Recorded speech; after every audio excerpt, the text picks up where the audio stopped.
Okay, welcome everybody. I hope you had a wonderful Hanukkah, a lichtig Hanukkah, a freilich Hanukkah, to the extent that you could. And I am, again, very grateful that you're joining us this evening for our Parshat Hashavua Shiur. Before I begin and going into the Torah learning, I want to thank our anonymous, generous sponsor for tonight's Shiur. I just want you to know that I hold in great esteem everybody who sponsors the Shiur, and I thank you for doing that. It means a lot. It means a lot also that we as a community, whether we're at home or in the building or on Zoom, we learn together. We form our sort of community this way, and it's hilchot, it's a mitzvah of Talmud Torah Rabbi, which I think brings merit to the world. Tonight's Parsha is Parshat Vayigash.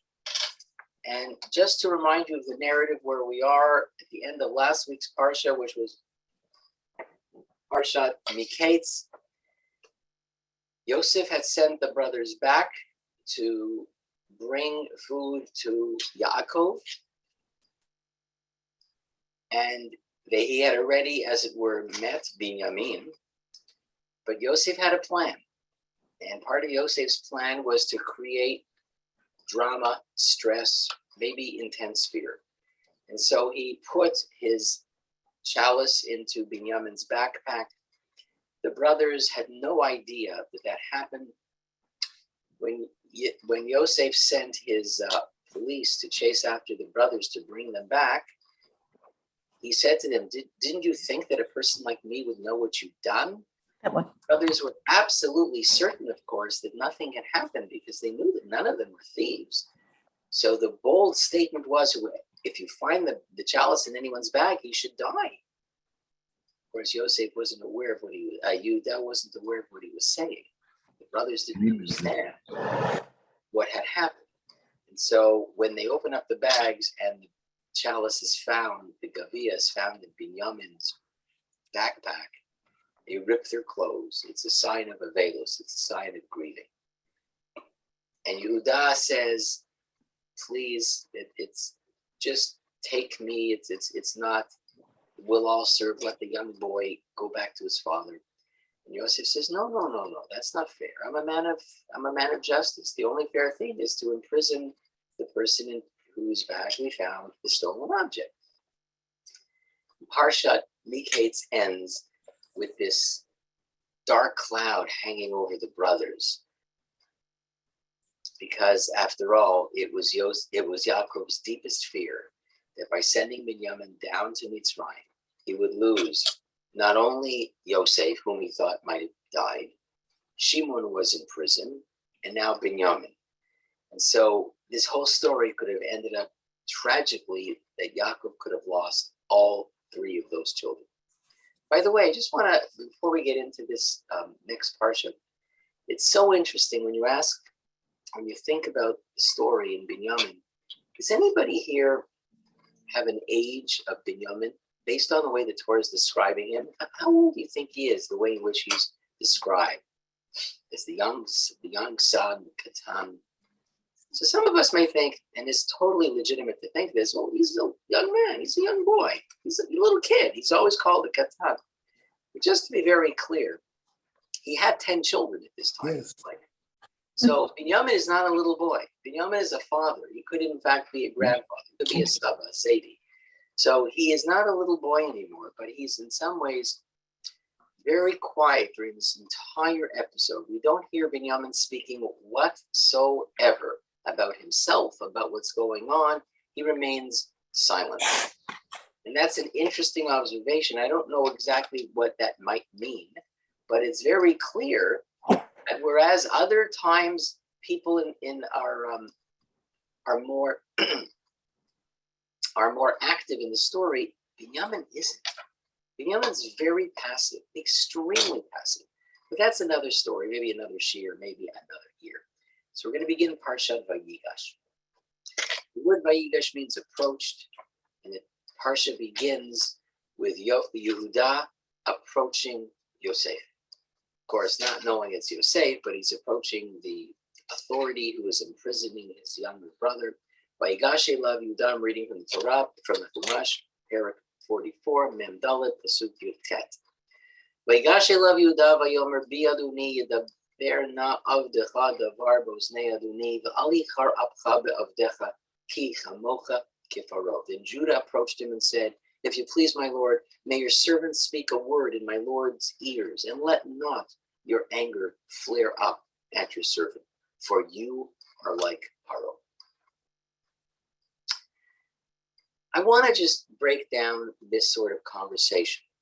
Now, I know it's being described in the Torah as a conversation between Yehuda and Yosef. And in some ways, of course, there is a power imbalance here.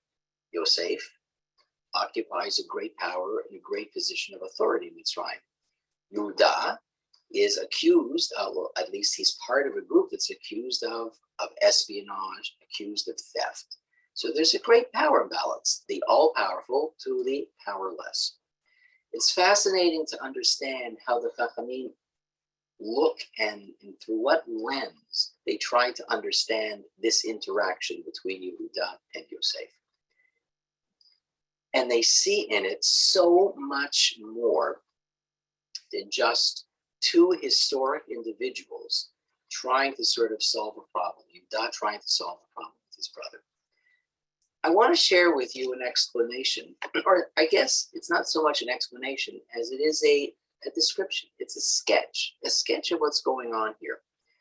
And I want to read to you part of a midrash and try to understand how the Chachamim understand this interaction between Yehuda and Yosef, because they don't understand it as simply Yehuda asking, begging for mercy for his brother Yehuda, for his brother Binyamin.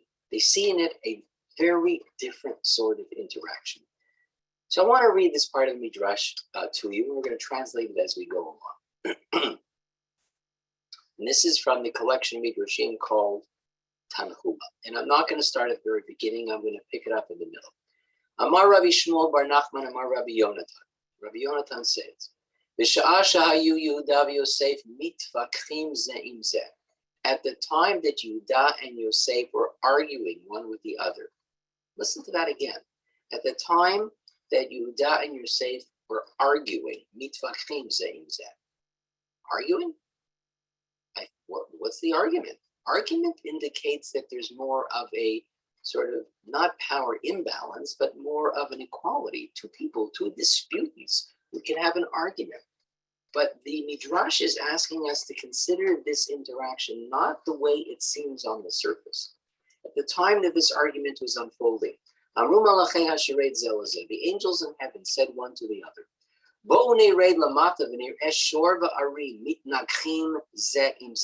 let us go down, said the angels, and let us watch. Let us observe the ox and the lion trying to gore each other.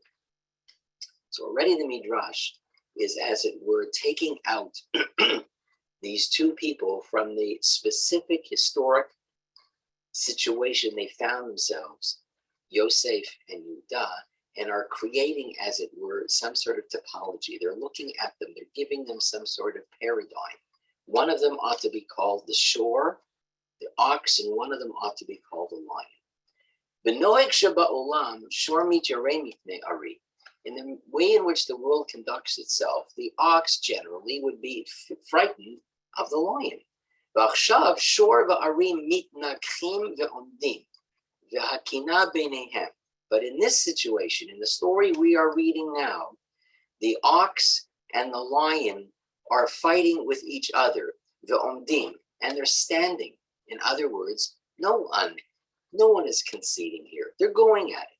The hakina beinehem, and the jealousy, the envy exists between them. Ad sheba Mashiach, until Mashiach comes. And then the Midrash quotes a verse from the book of Yeshayahu. And I'll just read the verse because, again, this verse was chosen because it somehow, in the eyes of or in the mind of the person who wrote this Midrash, Rabbi Yonatan, it somehow speaks to the perspective that he's trying to bring to us so we can understand this part of the Chumash of Parshat Hashavua in what he believes is the right way. So I'm reading from Perek Yud Aleph, Pasuk Yud Gimel. The Saraki not Ephraim, but Sorei Yuda Yikaretu. Ephraim lo yikaneh et Yudah, Yudah lo yatzor et Ephraim. The jealousy of Ephraim shall stop, and the oppressors of Judah shall be cut off. Ephraim will not be jealous of Judah, and Judah will not harass Ephraim. Now it's clear that Yeshayahu is not looking at two historical characters. He is suggesting that Judah represents a whole sort of movement, and Ephraim represents a movement. Ephraim, of course, comes from Yosef's family, and Yehudah, well, we know that's part of Leah's family.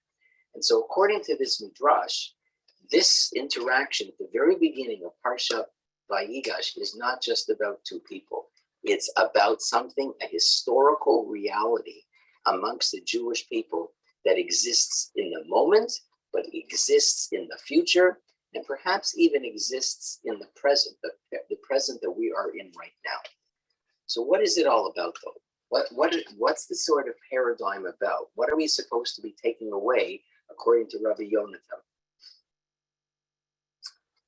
So Rabbi Yonatan is suggesting that Yehudah and Yosef actually represent some sort of approaches in life, or in Jewish life specifically. What would they be? Well, you know the stories of Yosef. You know how his life unfolds after he gets sold into slavery. So Yosef appears to us in the last several parashot where he really ascends into his greatness as somebody who has the ability in some ways to repair the world. At that point, of course, Egypt occupied a great part of the quote-unquote civilized world, but it was through Yosef that he saved that part of the world. And not only did he save that part of the world, he no doubt saved other parts that were close by through his business acumen, through his economical prowess, through the way he was able to save food and then ultimately give it out and sell it and dispense it at a time of the great Rav. He's the one who's able to take sophisticated and elevated ideas and to apply them in the real physical world. Yosef, as it were, embodies in the stories that are mentioned in this parsha, and ish matzliach, that's the word of the Torah. He is a successful person. He can do that which needs to be done. He represents the physical world. He represents, in some ways, the world in which there is emotion. Look at how many times he's breaking down. He's filled with all sorts of emotions, some positive, some negative. The story of Potiphar's wife, who tried to seduce him. That obviously was an intensely emotional scene, but it was an emotion that almost grabbed him to the wrong direction. But here now he's also fighting back emotion. And then at the moment, of course, he will reveal himself amongst the tears that are flowing down his face. And interestingly enough, when we talk about Yosef within rabbinic literature, biblical literature, Bechor Shoro, that's how Moshe Rabbeinu, before he dies, he gives a bracha to Yosef and his descendants. He refers to Yosef as Bechor Shoro, the eldest of the ox. Even Moshe Rabbeinu, years in the future, understands that there seems to be some connection between this image of ox and the image of Yosef. Ox is strong. Ox are business. Ox is the animal of the field. Ox is what kept the economy, the agrarian economy, moving and plowing. That's Yosef. It does come with a price, because the more you're involved in the world around us, the more you might trip up and fall. And I don't mean just fall, I mean end up sinning and end up doing things that should not have happened. Hence the story of Potiphar's wife. But that's Yosef. That's what he represents. Yehudah represents something else, always. Yehudah represents that sort of commitment to the purity of the Torah ideal, the purity of the Torah ideal. There was a story that we read a little while ago of his daughter-in-law, Tamar, who brazen and gutsy realized that her father-in-law, Yehudah, was deliberately not going through and fulfilling his requirement of giving their youngest son, Shelah, to Tamar. And we're not going to go through the whole story of his oldest son, Er, died. Then Tamar was given and went in marriage to the second son, Onan. Er first, then Onan, and finally Tamar should have been given to the third son, Shelah. Yehudah refused. Tamar came up with this whole scheme of presenting herself as a prostitute, seducing Yehuda, which she did. She became pregnant from Yehuda. When Yehuda discovered the pregnancy, not realizing that he had slept with her because she was dressed up as a prostitute, he saw that she was pregnant, which violated the biblical code at that time, because she should not have had any sexual relationships with any man until she was given wedlock to Shelah. So he therefore pronounces the death penalty upon her. And just as she's being taken out to be killed, she looks at Yehuda and she discloses that she's pregnant with his child. At which point he stops and he publicly states, she's right, I'm wrong. Torah has to prevail, even at personal humiliation. Torah has to prevail. That's Yehuda. And not only do we see it there, we see it when a little later on, not in this Parsha, but a little later on, in Vayigash. No, actually, we'll see it at the end of Parshat Vayigash, when Yaakov realizes that he needs to go down to Eretz Mitzrayim, he sends Yehuda first. He sends Yehuda first to Mitzrayim before the whole family got there. And Rashi says, why? To do what? To set up a school system, to set up yeshiva, to set up a place for the children and grandchildren to learn Torah. It's impossible to go anywhere without having school, without having somebody to teach the kids what they need to know as Jews. So Yehuda represents that presence of Torah in the world. But you can't have one without the other.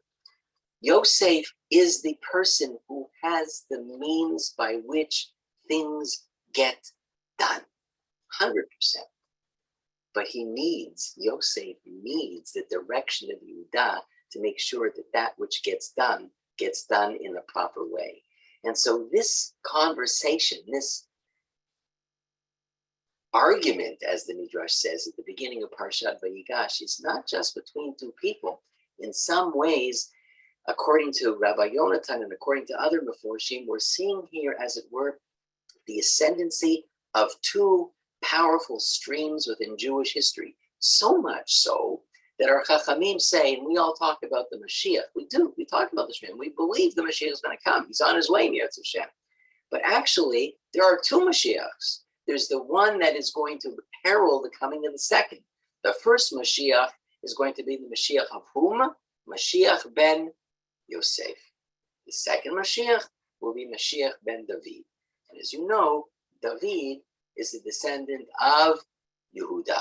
So both Yosef and Yehuda have this extraordinary contribution to Jewish history. Without them, apparently, we're not able to move forward. I need the Yosefs of the world and the risks that they have to take, but I also need the Yehudas in the world. And it's interesting, at the end of his life, before Moshe Rabbeinu dies, I mentioned that he gave a bracha to all of the Shvatim.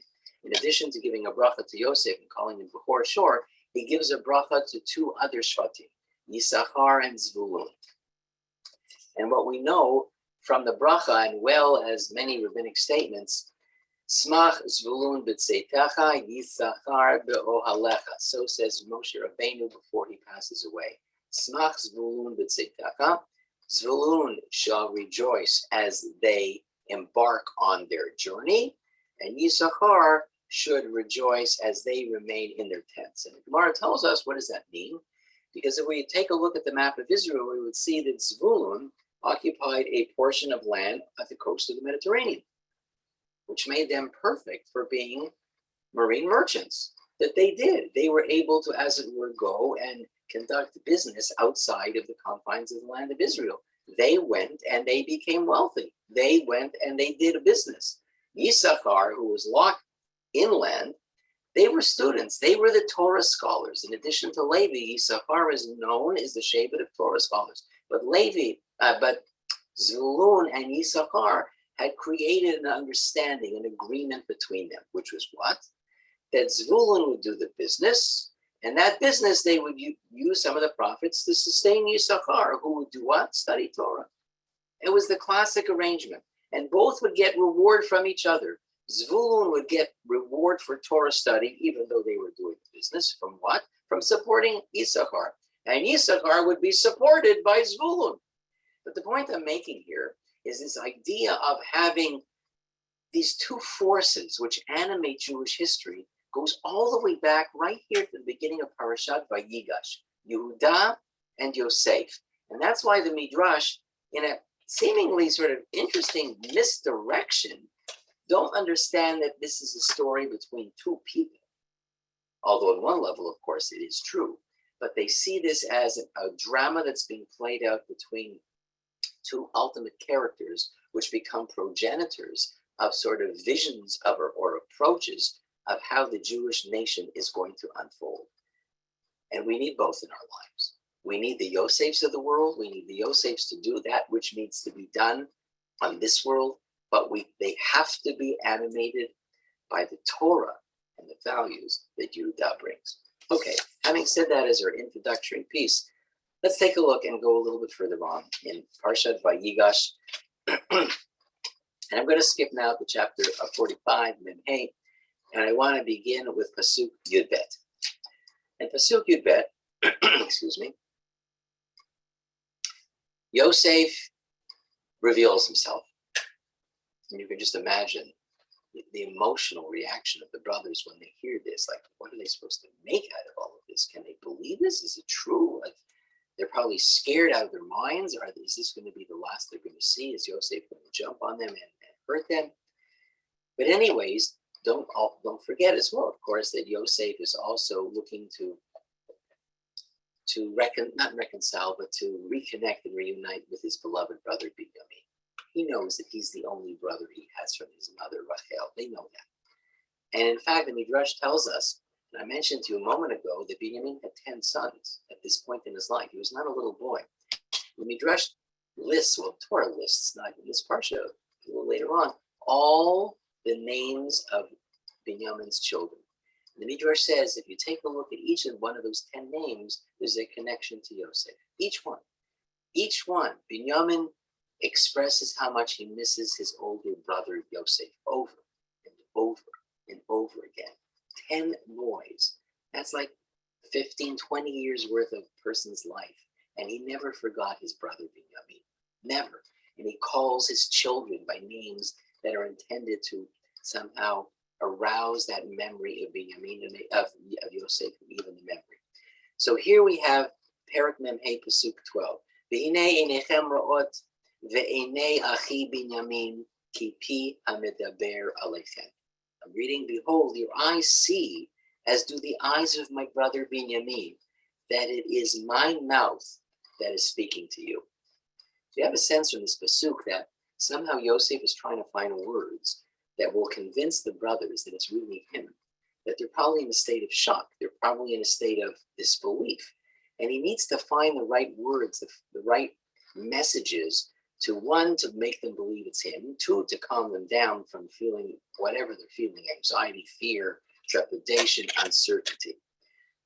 So in this particular pasuk, Yosef says, you can see for yourselves, and my brother Binyamin can see for himself, that is indeed I who am speaking to you. So what is it exactly that Yosef is trying to tell them? What does Yosef mean? What does he want them to see? So Rashi has an interesting explanation. So what is it that Yosef could possibly show them that would convince the brothers that it's Yosef? So Yosef comes up with an idea which may seem to us to be a little bit intimate, but he knows where he is. He's in Egypt. Nobody underwent circumcision.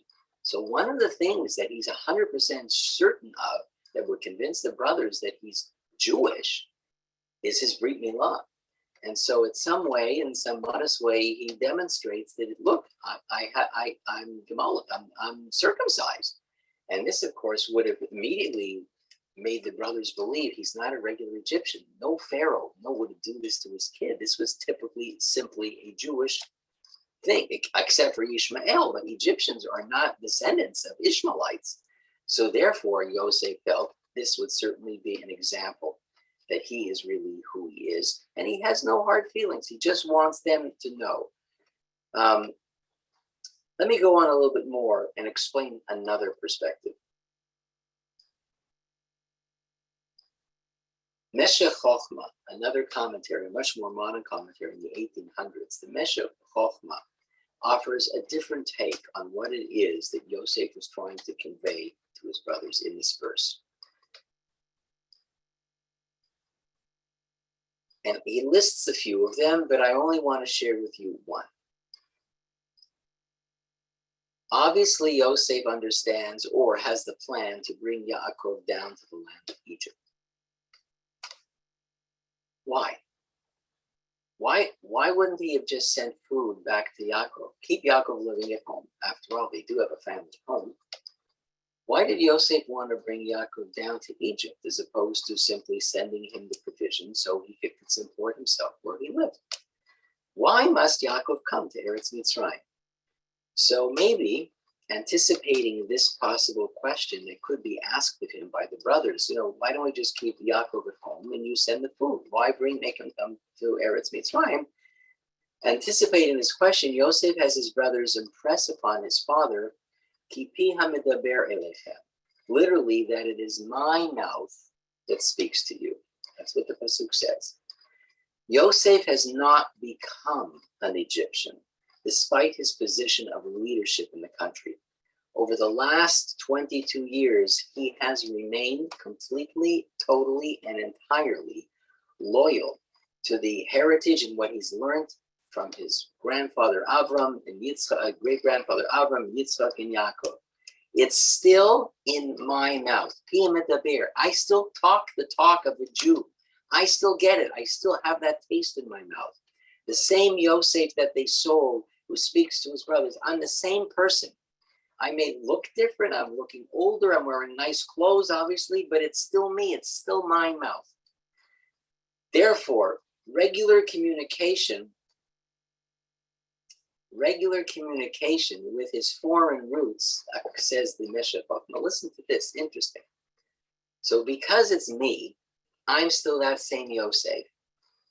If Yaakov remains in Eretz Canaan, then I'm going to have to communicate with him from Egypt to Eretz Canaan, okay? But the problem is, according to Meshach Chochmah, that would arouse suspicion within Egypt. It seems, I think one can suggest from the Meshach Chochmah's explanation that maybe not everybody was happy with Yosef. It's true, he saved the country, that's true. But he is a foreigner after all. And look at the story. He's a slave. He came as a slave, a Hebrew slave. And now he's more powerful than so many other Egyptians who might have hoped that they one day would become second in command. And here's this Hebrew slave who's climbed the ladder, as it were. And now what's he doing? He's sending messages to Canaan. Maybe Yosef was a little bit insecure in his own position of authority, and therefore he needed to be careful how he would go about doing what he knew he needed to do, but do it in a way that did not arouse suspicion or accusations from native Egyptians whom he ruled over. So given his refusal, apparently his own self-declared refusal to disassociate with his earlier identification as a Hebrew and establishing close ties between himself and Eretz Canaan and his father would not be acceptable to the government and the people of Egypt. So, says the Meshach Chochmah, that's why he said, look, I'm who I am. I know who I am. I'm still that same person. But because of that, I need to be even extra careful politically to make sure that I don't create any suspicion and don't give those forces that seem to exist in Egypt the opportunity to seek my overthrow or some sort of negative consequence. And I wonder whether, however, I wonder whether or not Meshach Chochmah's comment might also be a little bit of a portal to understand why is it that Yosef never reached out to his father in over 22 years. Like, why didn't he send a message? And he's the most powerful person in Egypt outside of Pharaoh. You don't think he could have sent an entourage? You don't think that he could figure out how to send a message home? I'm okay, but he didn't. So I'm wondering whether maybe Meshach Chochmah might be offering us a sort of, not intending to, but perhaps helping us answer another question. maybe we can suggest that communication with his father was not feasible, that over those 22 years, he couldn't have reached out. Once he insisted on maintaining his Hebrew identity, which he did, remember, that's how he identified himself to the Sarah Mashkim, to the Sarah Ophim. He didn't hide that. That's how people knew him, as a Hebrew slave. He didn't hide that fact. But once he insisted on maintaining that aspect of his identity, maybe the Egyptians refused to let him associate himself with Canaan in any way. And such contact would be acceptable only if Yaakov came to Egypt. So this presented Yosef with a real dilemma. What about his brothers? As far as he knows, maybe they didn't regret what they did. So on the one hand, he knows he needs to help his father. On the one hand, he's got his brothers there. On the other hand, and he's not sure how they fit into the story. What do they really feel about it? Are they reconciled? Are they still angry in all those 22 years? Doesn't necessarily mean that their enmity toward him, the jealousy, hatred toward him has subsided. He wasn't been around, but that doesn't mean that the cause of the enmity has also ended. So he wasn't exactly sure what to do. So under no circumstance, he wasn't sure whether they would agree to come to Eretz Mitzrayim. So communication with Yaakov would therefore force Yaakov to decide between Yosef and the rest of the family. If the family didn't want Yosef, then how was Yaakov and Yosef going to maintain a relationship? How are they going to do that? This was not a simple question. So it complicates this whole picture of reconciliation. He would have Yaakov either had to abandon his 10 children and reunite with Yosef in Egypt, or sever all ties with Yosef in order to remain with his brothers. But Yosef wanted everybody to stay together. He did. And so therefore, before summoning his family to Egypt, Yosef had to figure out whether the brothers regretted their mistreatment of him. So he may not have sent a message home because he wasn't sure that he could overcome whatever maybe negative vibe was happening in Egypt because he was a Hebrew. But he also had to create a situation where he tried to discover cleverly whether the brothers were supportive of him or not. Because if the brothers were not supportive, then he would be putting his father in an unspeakably difficult situation, having to choose between the love of his 10 brothers or the love of Yosef. That's not fair. Anyways, the Meshech Chochmah's explanation as to what it is that this phrase means when Yosef declared to the brothers, it's me, it's my voice that I'm ki pi hamedaber elechem.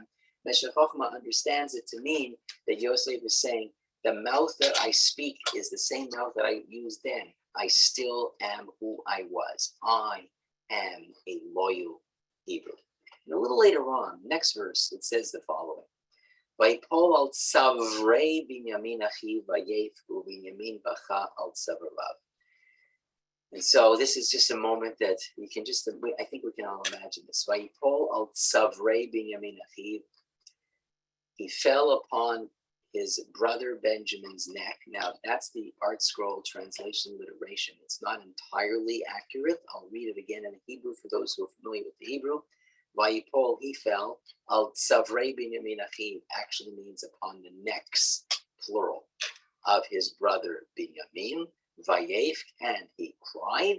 Ubinyamin bacha al tzavarav. And Binyamin cried on his neck. So there's some questions here about what do you mean the necks of Binyamin? So Rashi, sensitive to the grammar of the Torah, quotes the Gemara in Masechet Megillah and says that there's a plurality here. What does it mean he started weeping and crying on Binyamin's necks? Why not neck? Because there seems to be two things that Yosef seemed to be picking up on. Two things that were moving him spiritually, almost even with a prophetic insight. And the Gemara in the second Megillah, which Rashi makes reference to, comments that Yosef and Binyamin wept. They both cried. Why? Because they foresaw disasters in Jewish history. They foresaw the disasters that will befall their descendants, each of their descendants. in the territory of the land of Israel. Even though we haven't even entered the land of Israel, we're still in Egypt. We haven't gotten the Yetziat Mitzrayim. But somehow, in a moment of prophetic vision, they felt something. The sanctuary of Shiloh, the Mishkan in Shiloh, was situated in the territory of Ephraim, Yosef's son. And it ultimately was going to be destroyed. And similarly, the two Batei Mikdash built in the area of, yes, Binyamin, were also burned to the ground. So this emotional reunion between Yosef and Binyamin, Chazal believe, is again, not just between two people in history, it's between sort of Jewish history, not the people, but the national history. This moment is bigger than just those two. Now, why would this prophetic vision of these terrible disasters come up right now? Like, of all the times, okay, you might have a glimpse of the future. God may share some ideas about the future with you because you're worthy of this prophetic glimpse. But why this moment? Why this moment of reunification? Why this moment of deep emotion? Why this moment where maybe Binyamin and Yosef have been dreaming about? Why sort of inject this notion of disaster and calamity at this particular motion? So perhaps on one level, the Gemara is trying to emphasize the brothers' awareness that this whole thing that's transpiring to them is transpiring at the beginning of the exile. You know, don't forget that Avraham Avinu in the Brit Bein HaBetarim in chapter 15 in Sefer Bereshit was told by God that your descendants, your children will be foreigners in a land not their own. And there's no reason to assume that Avram kept this to himself. There's no reason to assume that Avram did not teach this as part of the sort of future of the Jewish people. He didn't teach it to Yitzchak. Of course, he probably did. And Yitzchak taught it to Yaakov, and Yaakov mentioned it to his children. And there they were. And where were they? They were in Egypt, and they were reuniting. And yes, while it is a great moment of reunification, there may have been this overwhelming awareness. Oh my gosh, what's going on? Look around for a second. We're here. We're in Egypt. We're hugging. We're kissing. We're not at home. We're not in Beit Lechem. We're not in Hebron. We're not in Beersheba. We're in Egypt. And wondering whether or not this was step one of the fulfillment of the prophecy of Brit Bein HaBetarim that Hashem had told Avraham Avinu so long ago. And Yosef and Binyamin maybe are feeling joy 100%, but they're also feeling the weight of Jewish history on their shoulders, that somehow this is going to be the beginning of a process that's going to end in sadness. Now, I don't know whether that's typically Jewish. You know, you can't even let yourself have a good time. You know, you're not allowed to. We're always worrying. We're always upset. Maybe that's true, but maybe that's what happens to a leader. Maybe a leader is like that, meaning the leader understands that he or she becomes the embodiment of the people that they're leading, and that they carry upon themselves a weight, not the common weight of everybody trying to make a living. They're carrying upon themselves the weight of a nation and the historical destiny of a nation. And it could be that both Yosef and Binyamin had a sense that that was happening. And maybe that's why they're crying at this moment, that they're feeling this weight. But it's also possible that there's something else happening that they're not unaware of.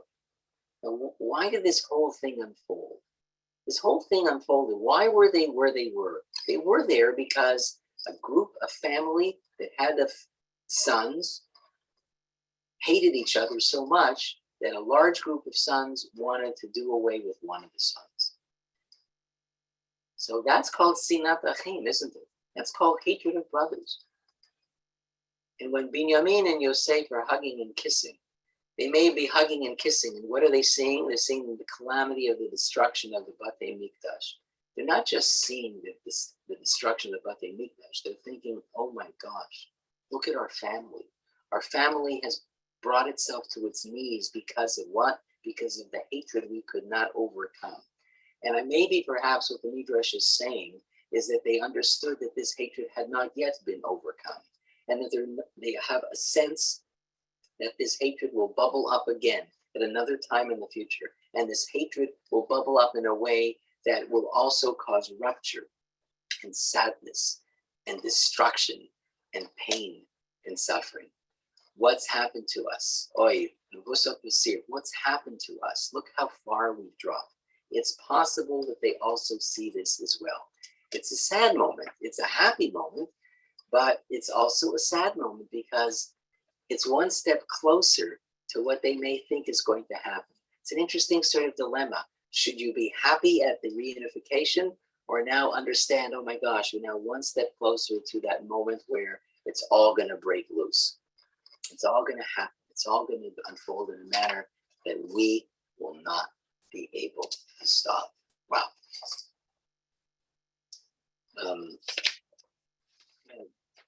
Okay. Skipping to something else.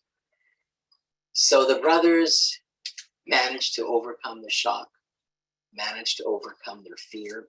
Yosef convinces them who he is. He's now hugged and kissed everybody, and we're all seemingly calmed down. And he's sending the message back to Yaakov, please come to Egypt. Now we turn to chapter 46. Now listen to the beginning of chapter 46. Vayisa Yisrael v'chol asher lo vayavo be'era shava vayizbach zivachim l'elokei aviv Yitzchak. So Yaakov understands that his only option is to go. He wants to see his son Yosef. He cannot wait to see him. More perhaps than even he wants to eat, he wants to see Yosef. But he doesn't travel directly. He makes a detour. Torah tells us, so Yisrael set out with all that he had, and he came to Beersheba. And while he's in Beersheba, he brings a korban, he slaughters sacrifices to the God. Listen again. Le'elokei aviv Yitzchak, to the God of his father Yitzchak. Okay, so why does he stop in Beersheba? Why does he stop? I want to share with you an explanation that is, I think, interesting. But more than just why does he stop in Beersheba, I hope you were listening to what it says he brought sacrifices to whom? To God. But it doesn't say God only. It says God of his father Yitzchak. Where is father Yitzchak? Of course, Hashem is Yitzchak's God, but he's also Abraham's God. So why did he not want to bring a korban to his God, his own God, his father's God, his grandfather's God? But the Torah is very specific that he's bringing a korban only le'elokei aviv Yitzchak. And why is that? So I want to read a commentary, an explanation that is fascinating. And that this was very calculated, very, very calculated. That Yaakov specifically was bringing a korban to the God of Yitzchak and not to the God of Abraham. Not an oversight, specifically not to the God of Abraham. So Yaakov was scared. He was scared about going to Egypt. And why was he scared about going to Egypt? He was scared about going to Egypt because he was scared what's going to happen there. Meaning assimilation.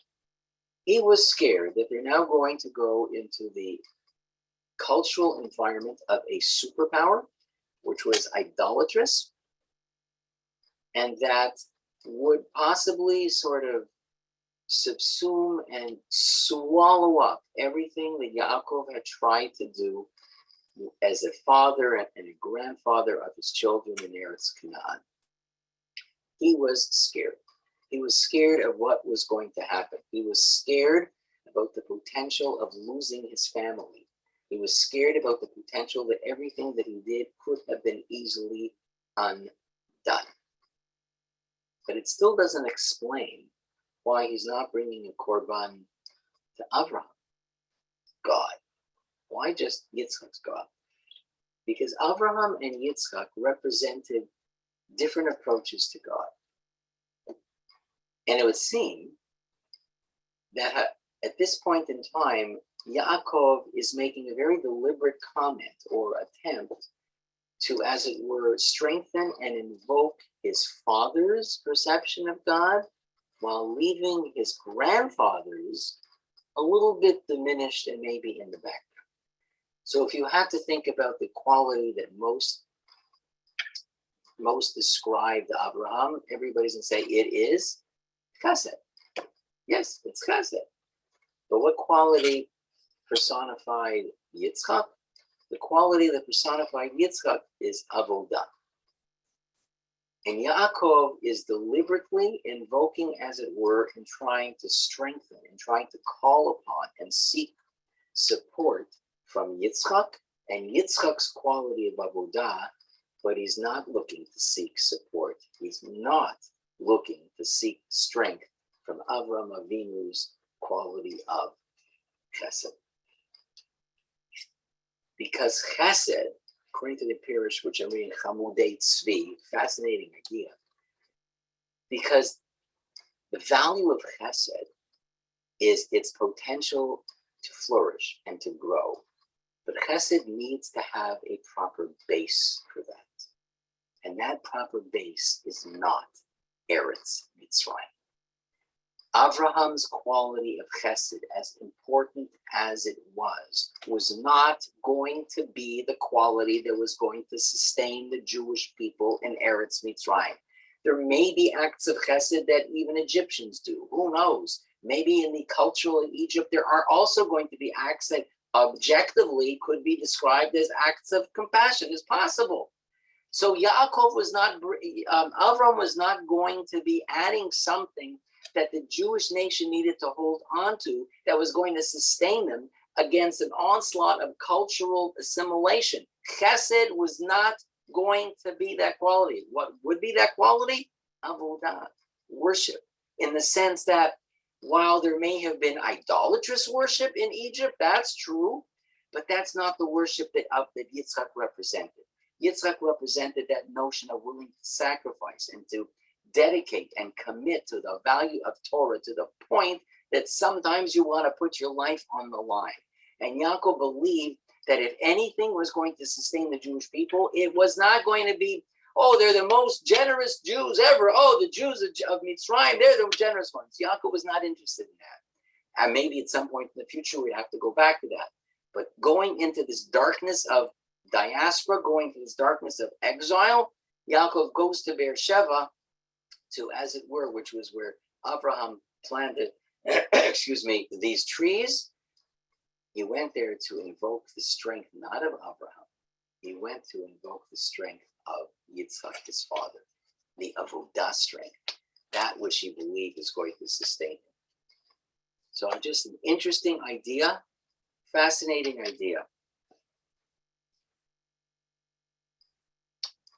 In talking about this, Rabbi, the same person, the Chamudei Tzvi, Rabbi Hirsch Ya'ar, says something fascinating. As the story unfolds in chapter 46, after he leaves Beersheba and Yaakov and his entourage, the whole family, make their way down, they finally meet Yosef. You can just imagine what that meeting would have been. If only we could have been somehow standing at the side and watching that. So listen to this. I'm reading 46:29. Vayesor Yosef Merkav Tov Vayal Likrat Yisrael Aviv Goshna. Yosef can't sustain himself. He can't hold himself back. He can't restrain himself. He gets up and on his own, on himself, the viceroy, the second in command, he harnesses the chariot. He can't wait for anybody to do it. He's going to do it himself. He loves his father. He's going to do the mitzvah to see him. He's going to take the horse and he's going to tie the horse to the chariot, and he goes and he's off and he's running. Vayasar Yosef Merkav Tov Vayal Likrat Yisrael Aviv Goshna. So he runs and he drives as fast as he can to meet his father. Vayera Elav, and he appeared before him. Vayipol al tzavarav, and he fell on his neck. Vayefk al tzavarav od, and he wept on his neck excessively. What a scene. But I want to read it again and listen very carefully to the pronouns and the verbs. Vayipol al tzavarav, and he fell on his neck. Vayefk al tzavarav od, and he wept on his neck excessively. The pronoun is he.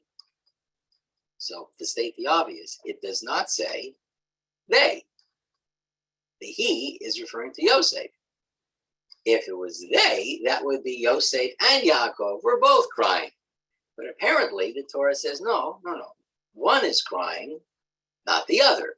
The one who's crying, it's clear, it's stated in the Torah, it's Yosef. So all of this time, 22 years, and we've been talking about how inconsolable Yaakov is, and he finally meets him. And what does he do? He's not crying. So what's he doing? And so Rashi, quoting the Gemara, says, well, what he's doing is he's actually saying Kriyat Shema. Now, realizing, of course, I know that Kriyat Shema is a specific tefillah that finds its origin in Sefer Dvarim, which hasn't yet been written. This is years in the future. But this Rashi, this rabbinic statement, is one, assuming that our forefathers were able, as it were, to intuit certain things even before they were ever explicitly written down, and they maintained a Jewish home that was consistent with the mitzvot in the Torah. But I think that even if we didn't rely on that, what I think is being said here is that while Yosef is crying, Yaakov is engaged in a deeply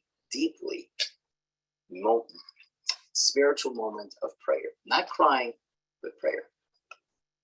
But why is it that the Chachamim, however, identify that moment of prayer with the Shema? Like, what is the point there of saying he was saying the Shema?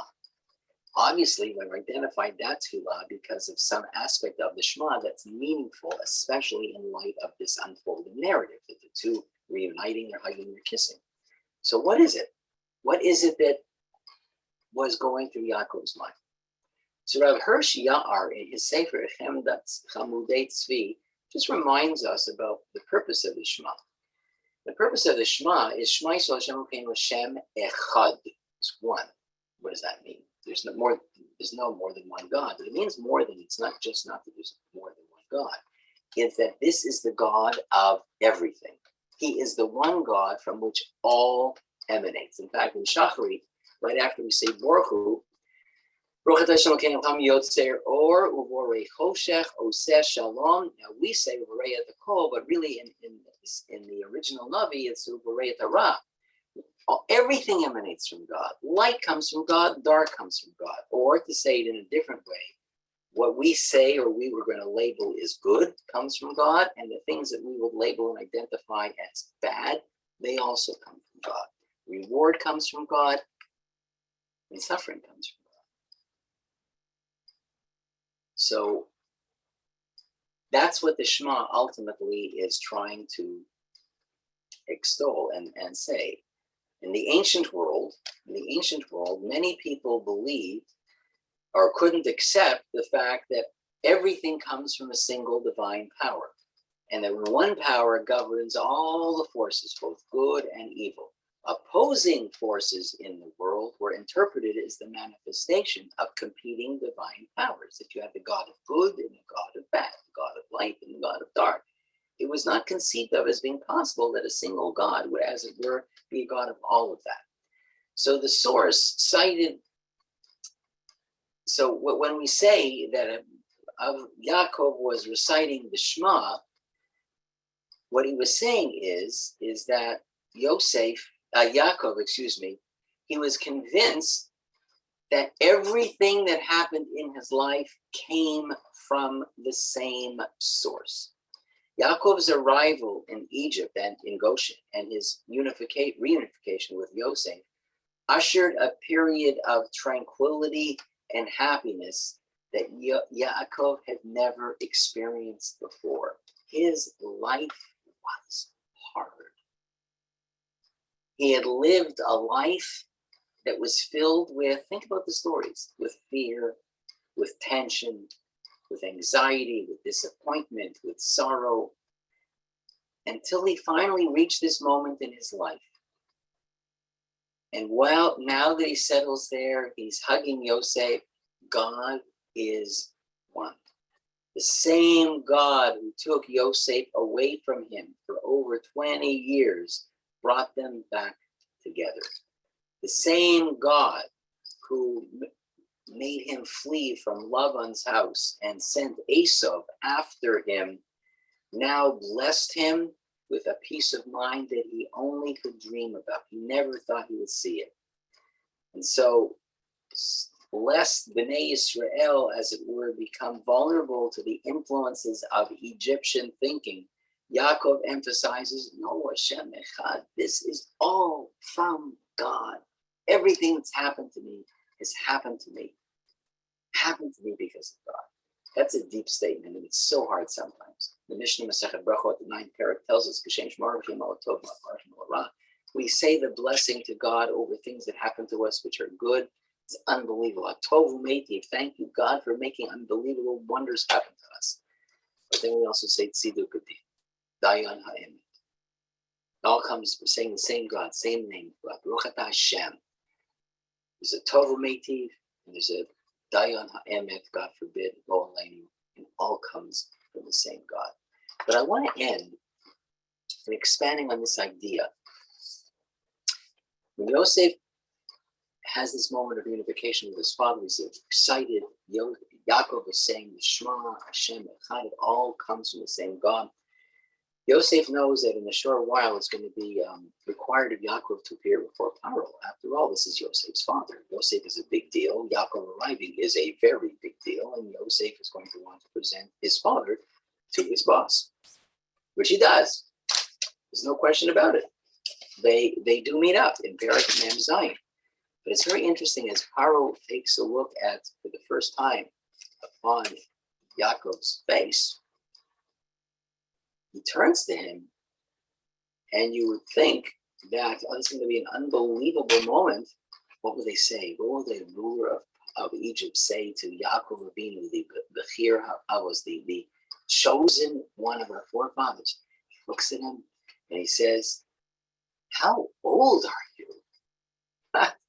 How old are you? That's the conversation. How old are you? Really? These two superpowers are talking, and he says, "Oh my gosh, how old are you?" And Yaakov answers, "The days of the years of my sojourning are 130 years. Few and difficult were the days of the years of my life, and they did not reach the days of the years of the lives of my fathers in the days of their sojourning."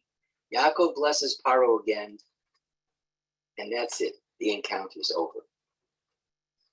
That's the bit. Really? I was expecting more. I was expecting something deeply profound, some exchange that somehow, rocked my world. But I'm not getting that. Oh, how old are you? Well, I really, I'm not. My life is not so simple.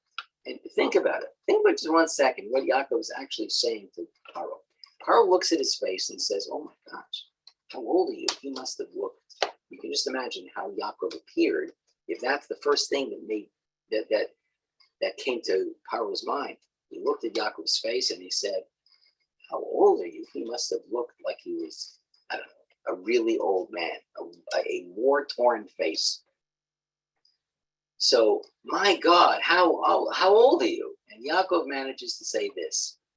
He says, "Listen, I'm 130, but is there a subtext to what he's saying? Is he saying possibly this? Don't be so impressed with my chronological age. Don't be so impressed with it.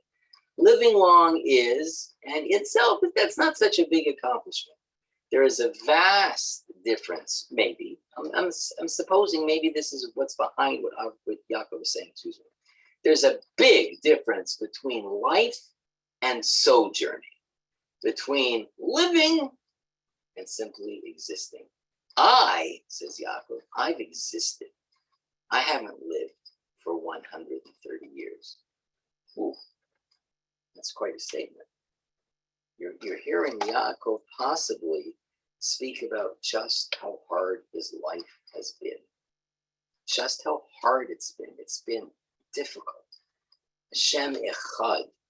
Everything about my life has been hard. I get it, and I know, and I understand. There's been so much I've been through, and I'm believing with my emunah shlema that it's all coming from God. But it's been hard. It's been hard.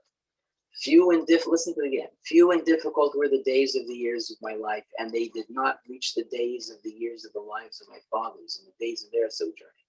What is he saying? What's Yaakov saying? He's saying to Paro, don't be jealous of me. Listen, I'm not the guy you should be wishing you were like, not me. My days of true life of peace, comfort, and ease have been very few. I've had a real hard time. Don't aspire. I'm wondering whether Yaakov is saying to Paro, do not aspire to simply sojourning to longevity alone. Don't aspire just to schlepzich, another day, another week, another month, another year. That's what he feels happened to him. Be impressed instead by life with years of meaning. Chronological age is of little value when your days and years have been as difficult as mine.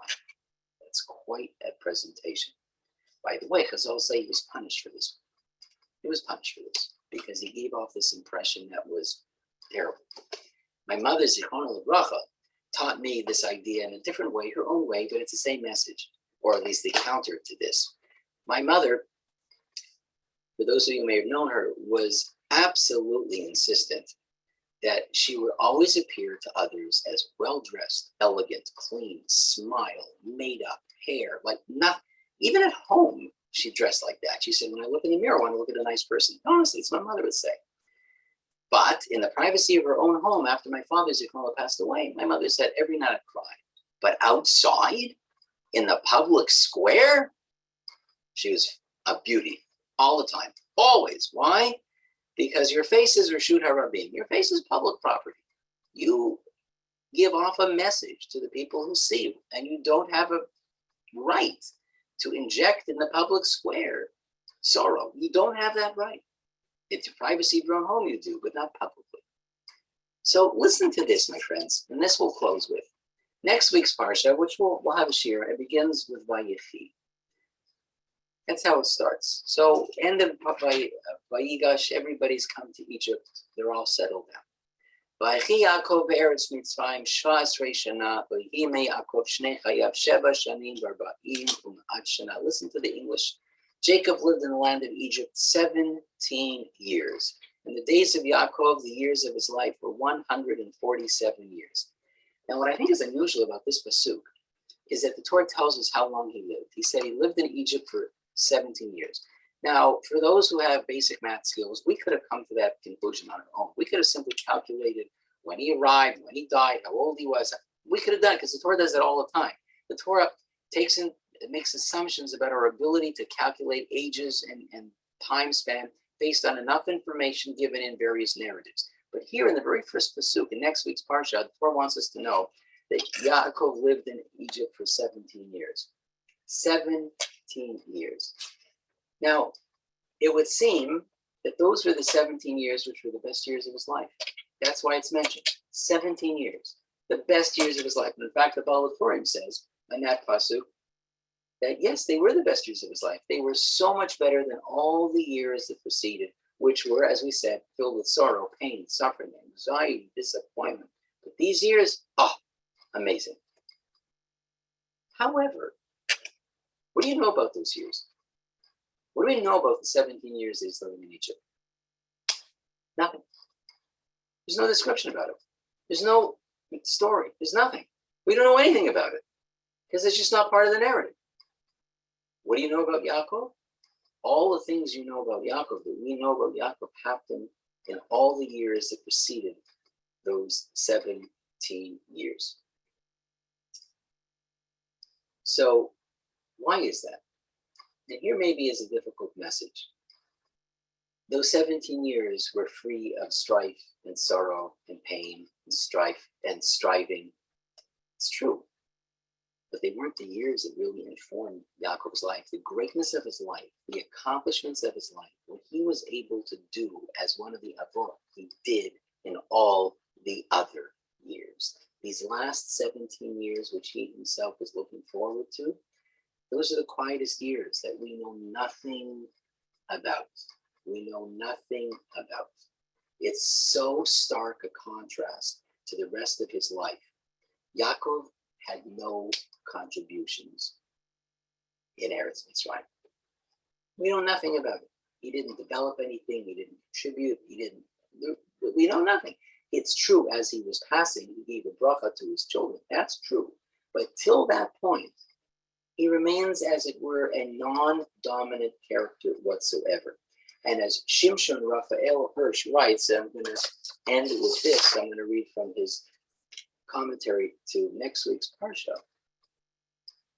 But it was rather the troubled years of his life in which the test had to be gone through, in the midst of the bitterest fate of a Jacob, to be worthy of acquiring the name of Israel, that were those in which Jacob won his everlasting national importance, to which the 17 years that follow here form just the happy, rewarding conclusion. Sometimes I think that we all say, oh, I just want to have peace and quiet. That's all I want, peace and quiet. Let me have peace and quiet. And I know that. We all want that. And all of us, I don't know what happened to my screen, but I just seem to disappear. All of us are looking for that peace and quiet. But the story of Yaakov reminds us that sometimes the greatness of who we are as people and what we as individuals bring to our families, to our community, to our businesses, to our city, to the Jewish people, sometimes the greatness of who we are emerges not through the quiet and the peace and the comfort, but our greatness emerges through the tests, the hard and difficult tests of our lives. I'm not saying we should pray for those tests, because we don't do that. We don't pray for the nisyonot in life. But we do understand that what these nisyonot give is perhaps the ground by which the greatness locked within us has an opportunity to come out. So I want to wish everybody a great rest of the week. Whatever your greatness is locked inside, may we all have the strength to bring it forward, whether it's through the difficult, sometimes even unimaginably difficult tests that we go through.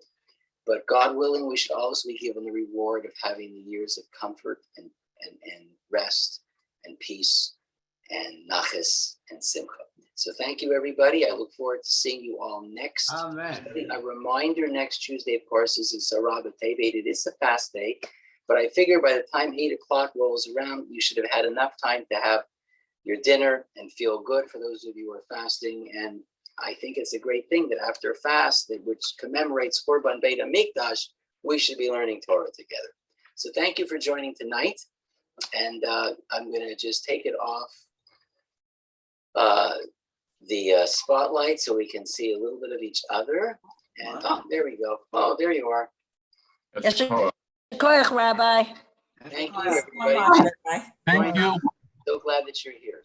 I have a question. Yes. When you describe the meeting of Yosef with his father, it also says with Tzavarav, he cried on his necks. It's in the plural again. Tzavarav is that. Tzavarav, I'm not sure that's plural. That's well, that could be plural. That actually could be plural as well. Let me go take a look at that. Thank you for asking. Oh, I just closed my chumash. Wait 1 second. I fell asleep a couple of minutes. I know, more than a couple of minutes. But it's a good 10 minutes. Oh, Yeah. I'm sorry. I'm almost there. I'm almost there. Ralph Winthrop. I know that name.